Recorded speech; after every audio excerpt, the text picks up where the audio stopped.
Hello, you're listening to the Diplomats Asia Geopolitics podcast. I'm your host, Katie Putz, coming to you from Washington, D.C. And this is Ankit Panda, also in Washington, D.C. How are you doing today, Ankit? Doing good. It's been a busy week, certainly a crazy week around the world, but as far as things are looking here, not so bad. Yep. So we will get into talking some of the crazy things that have been going on the last 2 weeks. We want to touch on the really tense and arguably very fluid situation in South Asia. Just for listeners' awareness, we're recording this podcast on May 9th in the afternoon. A little over 2 weeks ago, on April 22nd, five armed men attacked civilians in Indian administered Jammu and Kashmir, killing 26 people, mostly Hindu tourists.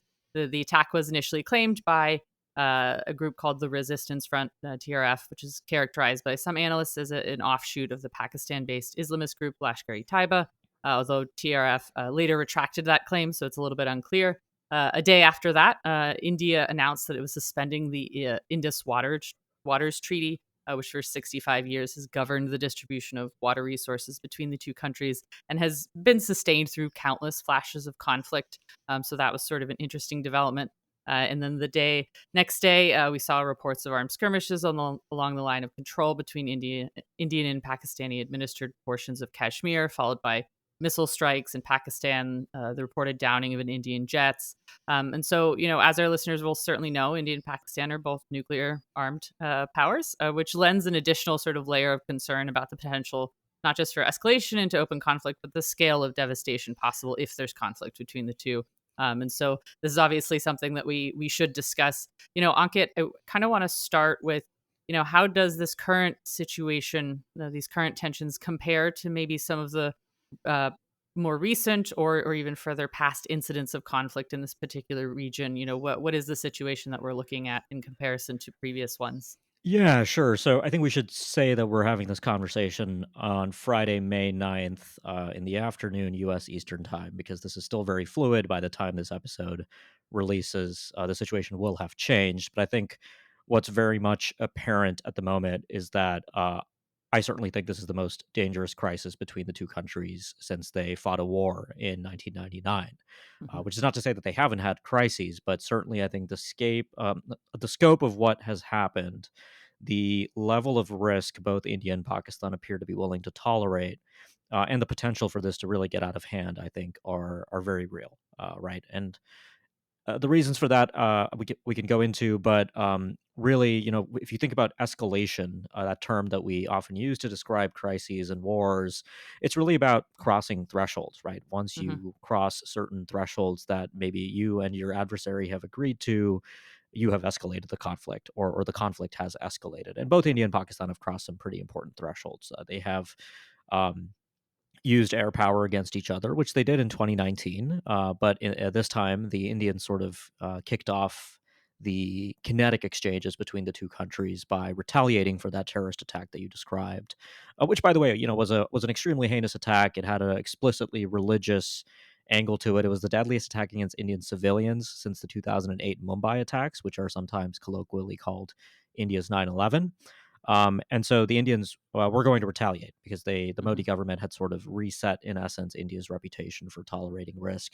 And so India carried out airstrikes into Pakistan using standoff munitions, essentially missiles that can fly for a fairly long range. So they didn't actually have to send fighters into Pakistani airspace, which they did in 2019. But even if they did not violate that airspace threshold, they violated some other really important thresholds. They struck 9 targets, whereas in 2019 they struck a single target. They claimed all 9 targets had to do with terrorists, essentially, that they weren't military targets or explicitly civilian targets or anything like that.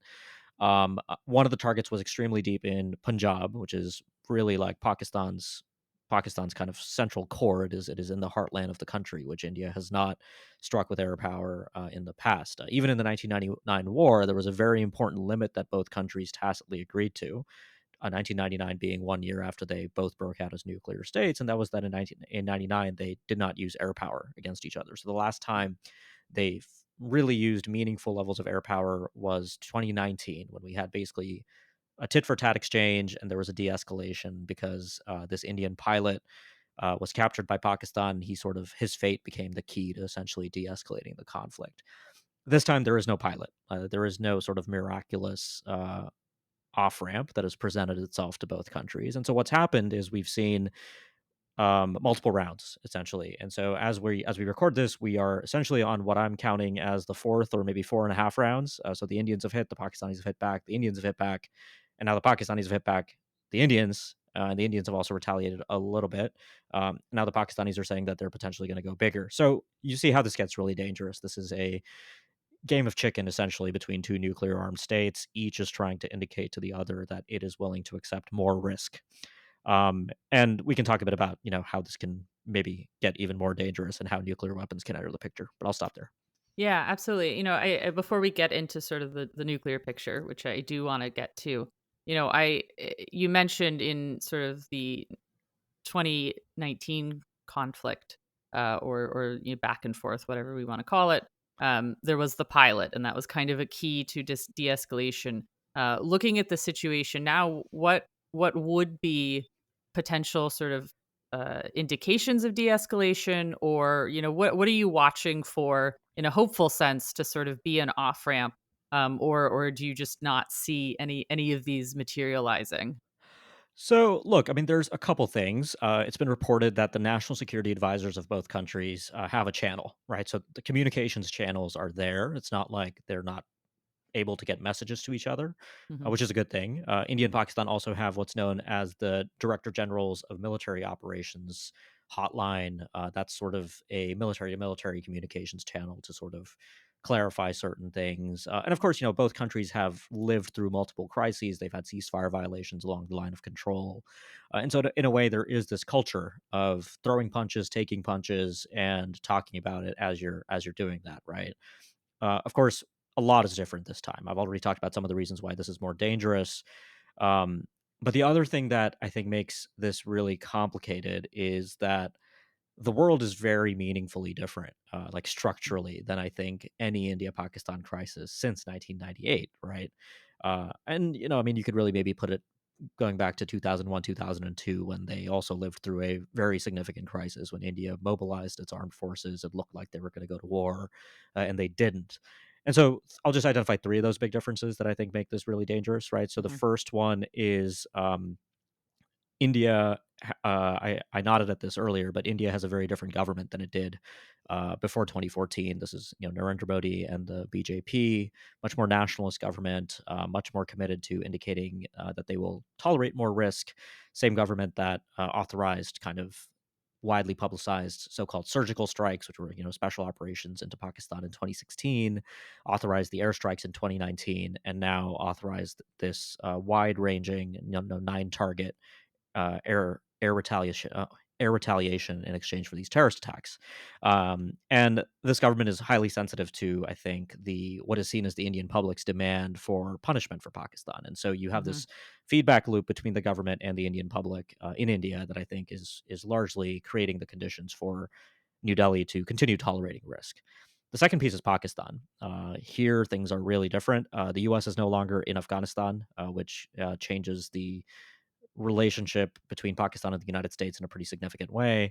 Civil military relations in Pakistan have gotten significantly worse since the last crisis. You have General Munir, who's been profiled in a couple places, the Financial Times, the New York Times.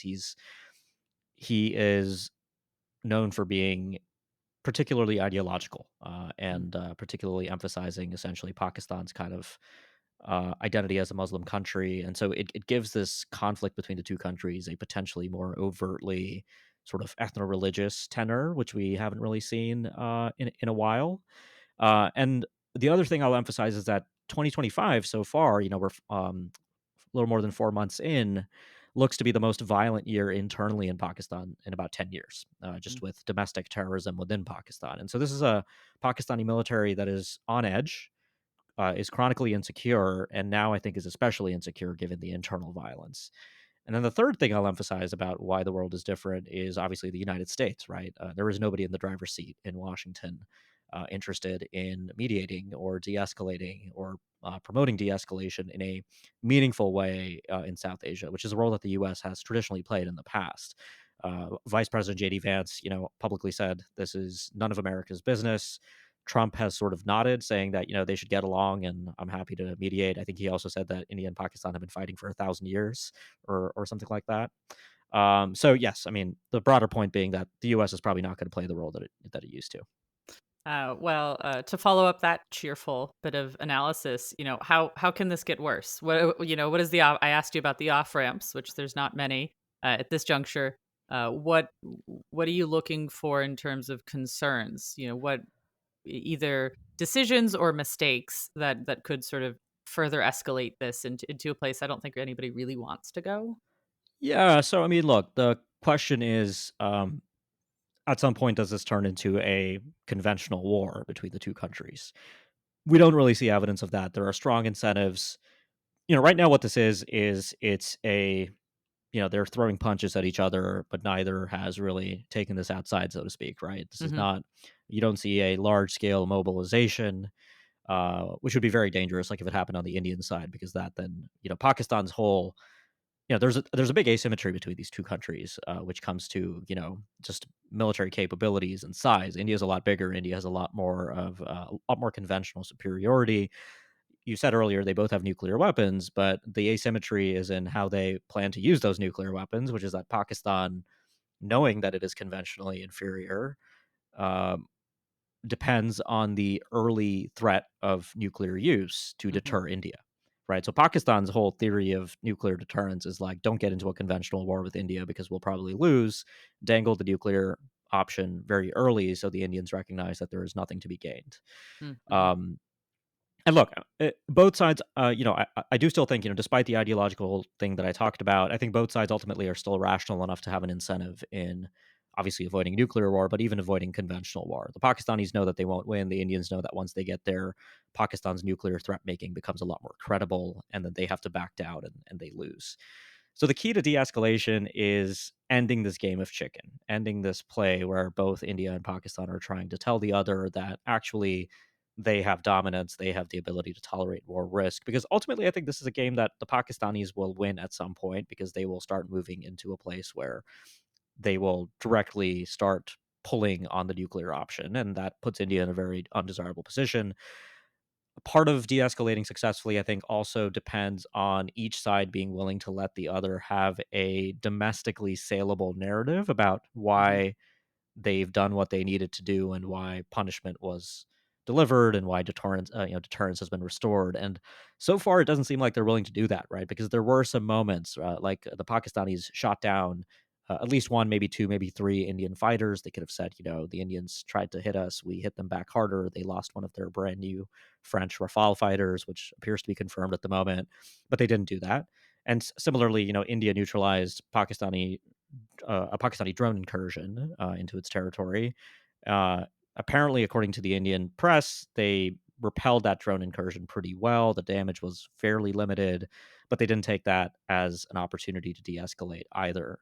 So the question now is, is something, as this gets worse, as we see a fifth, sixth round potentially, is there going to be a point when both sides determine, okay, enough is enough. We've made our point. It's time to de-escalate and take the win. Yeah, I mean, I think that's a really good point about there have been these moments where both the Indians and the Pakistanis could have said, we did what we needed to do.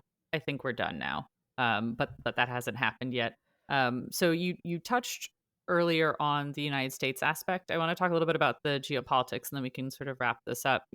How is this playing out beyond South Asia? In particular, have we heard from China? We know we've heard from the United States for what that's worth. But how are either regional countries or sort of countries in that geopolitical mix looking at this possible conflict?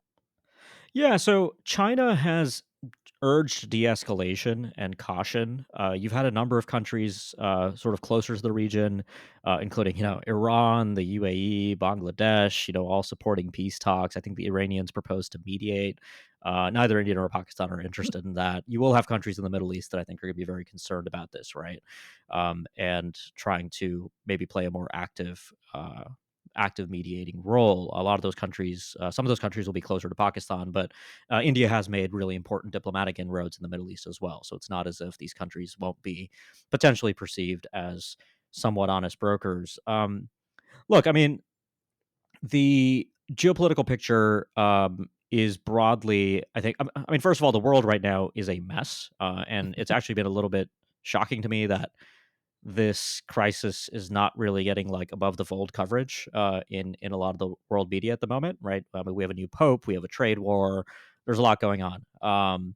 So it's hard to tell because I think there is this kind of complacency about these India-Pakistan crises because Mm, look, I mean, these two countries are now what about 28 years into their coexistence as nuclear armed neighbors, and they've had these crises, and it's always kind of de-escalated, and they found a way out.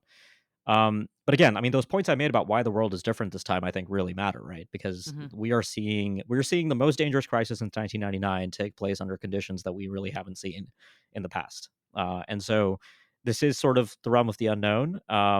I don't get the sense though that there is going to be a external party willing to really play that role, unless it's going to be the United States. Like if things get really bad, right? Like the U.S. has, despite JD Vance's comment that this is none of America's business, like the U.S. has many interests, I would argue. Like mhm. there are, you have a huge South Asian diaspora in the United States. You have American citizens who live in India and Pakistan. You have the U.S. obviously being interested in avoiding a nuclear war. India is very important now with global supply chains, as you know, you have major countries sort of moving things there. So, like a nuclear war or a major conventional war in South Asia is not in the U.S. national interest. But will we get to a point when the U.S. plays that role? Unclear to me. So that takes me back to like the back channeling, right? The biggest hope is that this idea of a face saving exit is something that both India and Pakistan can actually talk about and sort of find a way to de-escalate. But it's going to be really hard because I talked about the national security advisors talking. You have a civil military asymmetry too because in Pakistan it's General Munir who is the only meaningful decision maker in this conflict. It's not Prime Minister Shehbaz Sharif. And in India, it is Prime Minister Narendra Modi. So you have sort of lots of things to kind of iron out. So that hopefully gives our listeners a sense of just why this crisis is worth paying attention to. I mean, this is bad. As somebody who has watched South Asian crises for some time, I mean, this is genuinely concerning. But anyways, things are moving very quickly. So by the time our listeners are listening, the situation on the ground could have changed meaningfully. Yes, but I still think your analysis will help them understand. So thank you very much, Ankit. And that's, I think, going to be it for today. Thanks for listening, everyone. And if you enjoy this podcast, please leave a review, recommend it to your friends, and most importantly, let us know if there's anything you'd like to hear from us about. We're always open to suggestions, and we'll be back soon with more. Thanks, Katie.